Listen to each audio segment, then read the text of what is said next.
Hello viewers, আসসালামু আলাইকুম। HD Bangla টিপ চ্যানেলের নতুন আরেকটি ভিডিওতে আপনাদের স্বাগতম।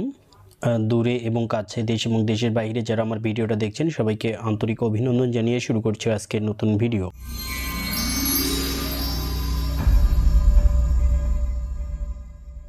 তো ভিউয়ার্স, আপনারা জানেন আমি দীর্ঘ কয়েকদিন ভিডিও দিচ্ছি না চ্যানেলে। আমার একটু সমস্যা যে আরও হচ্ছে রমজান মাস, সময় মেনটেন হয় না, যার কারণে আসলে রমজান মাসে ভিডিও একটু স্লো আসবে। তো আশা করছি আমি যে কটা ভিডিও দেব সবগুলো এবং জেনুইন এবং সঠিক তথ্য নিয়েই তারপর আপনাদেরকে ভিডিওগুলো আমি দেব। তো কথা না বাড়িয়ে চলুন মূল ভিডিওতে প্রবেশ করি। রাইট নাও আমরা চলে আসলাম মূল ভিডিওতে। তো আজকে যে বিষয়টি আমি আপনাদেরকে জানাবো সেটি খুব স্বল্প পরিসরে আপনাদেরকে জানানোর চেষ্টা করব। আপনারা অধীর আগ্রহে ছিলেন যে আমাকে কমেন্ট করতেছেন বিভিন্ন গ্রুপে, আমি দেখতেছি যে ভাতার টাকাটা ঈদের আগে দিবে কিনা এবং নাকি ঈদের পর দিবে। তো আমি আপনাদেরকে বলি, আপনারা জানুয়ারি, ফেব্রুয়ারি, মার্চ এই 3 মাস না গেলে তো আর হচ্ছে আপনি এপ্রিলে হচ্ছেন ভাতার টাকা পাওয়ার জন্য যোগ্য হবেন, যেটি আমি পূর্বের ভিডিওতে বলেছিলাম। তো যেহেতু এটি মুসলমানদের একটি বড় ধর্মীয় উৎসব, তো আমি যে ইনফরমেশনটি আমি বিভিন্ন জায়গা থেকে কালেক্ট করেছি সেটি 100% না, এবং এটা হচ্ছে 100% বলা যাবে না এই কারণে যে যেহেতু এটা মূল যে অধিদপ্তর সেখান থেকে ইনফরমেশনটা আমি পাইনি। তবে যে যারা কাজ করতেছে উপজেলা পর্যায়ে বা ইউনিয়ন পর্যায়ে, আমি তাদের কাছ থেকে যেটুকু ধারণাটুকু পেয়েছি তা হচ্ছে যে ঈদের আগে হয়তো যে কোনো একটা ভাতা ঢুকতে পারে। সেটা হচ্ছে, আপনারা জানেন যে নতুন যে MIS সফটওয়্যারটা তারা ওয়েবসাইটটা আপগ্রেড করেছে, সেখানে ট্রায়াল হিসেবে ঈদের আগে যে কোনো একটা ভাতা ঢুকতে পারে। এটা এবার ভেরিফাই হবে, যেহেতু MIS নতুন সফটওয়্যারটা হয়েছে। এটা বাংলাদেশে এটা হচ্ছে যারা ভাতাভোগী রয়েছে তাদেরকে ডাটাবেসগুলো একটু তারা নিজেরাই ভেরিফাই করবেন, এবং ভেরিফাই করার পরেই কিন্তু হচ্ছে চূড়ান্ত ভাবে পেরোল পাঠিয়ে তারপর হচ্ছে ভাতার কার্যক্রম শুরু করবেন।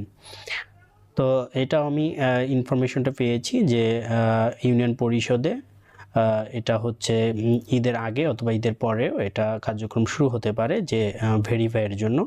তো আপনারা অবশ্যই আপনাদের আশেপাশে একটু খোঁজ রাখবেন। যদি ভেরিফাইটা আপনি না করেন তাহলে কিন্তু আপনার নামটা এখান থেকে বাদ পড়েও যেতে পারে। তো অবশ্যই এটা ভেরিফাই যদি হয়ে থাকে আপনার ইউনিয়নে বা আপনার উপজেলায়, তাহলে অবশ্যই আপনারা এটা ভেরিফাই যাবেন।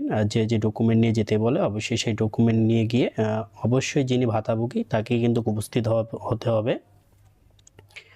আর হচ্ছে ঈদের আগে ভাতা পাবে কি না, ঈদের আগে যেটা ধারণা করা হচ্ছে, এবং যে ঈদের আগে ভাতা পাওয়ার চান্স হচ্ছে 40%, এবং 60% না পাওয়ারই সম্ভাবনা বেশি। তবে ঈদের আগে সব ভাতা নয়, যে কোনো একটা ভাতা হয়তো ঢুকতে পারে, যেটা ট্রায়াল হিসেবে যে নতুন যে সফটওয়্যারের কাজটা হয়েছে সেই কাজের অগ্রগতিটা দেখার জন্য, এবং সেই অগ্রগতিটা তারা দেখার জন্য হয়তো যে কোনো একটা ভাতা তারা এই রমজান মাসে ঈদের আগে দিতে পারে।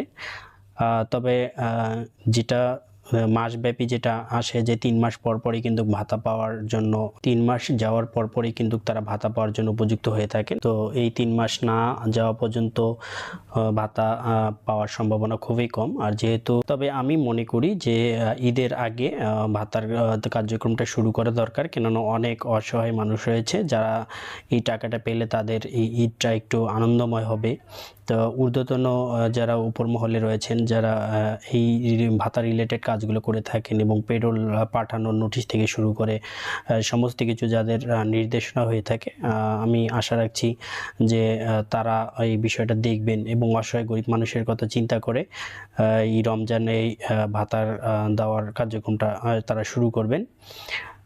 তাহলে হয়তো যারা অসহায় রয়েছেন, যারা গরিব রয়েছেন, তারা একটু আনন্দে ঈদটা করতে পারবে।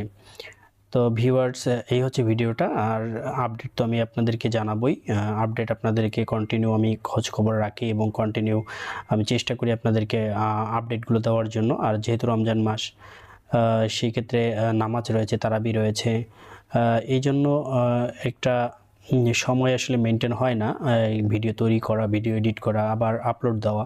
আসলে সময়টা পাওয়া খুবই একটা, যারা এই বিষয়গুলো কাজ করে তারা জানে যে এই কাজগুলো কীরকম হার্ড হয়ে থাকে। তারপর আমি দেখি আমার যে ভিউয়ার্স রয়েছেন তারা হচ্ছেন যে নন সাবস্ক্রাইবাররাই বেশি আমার ভিডিওগুলো আপনারা ওয়াচ করে থাকেন। তো আমি আপনাদের কাছে রিকোয়েস্ট করব যে আপনারা ভিডিওগুলো ওয়াচ করেন, ঠিক আছে, আপনারা যদি চ্যানেলটি সাবস্ক্রাইব করে এইচডি বাংলা টিপ চ্যানেলের সঙ্গেই থাকেন তাহলে আমি আপনাদের প্রতি কৃতজ্ঞ থাকব।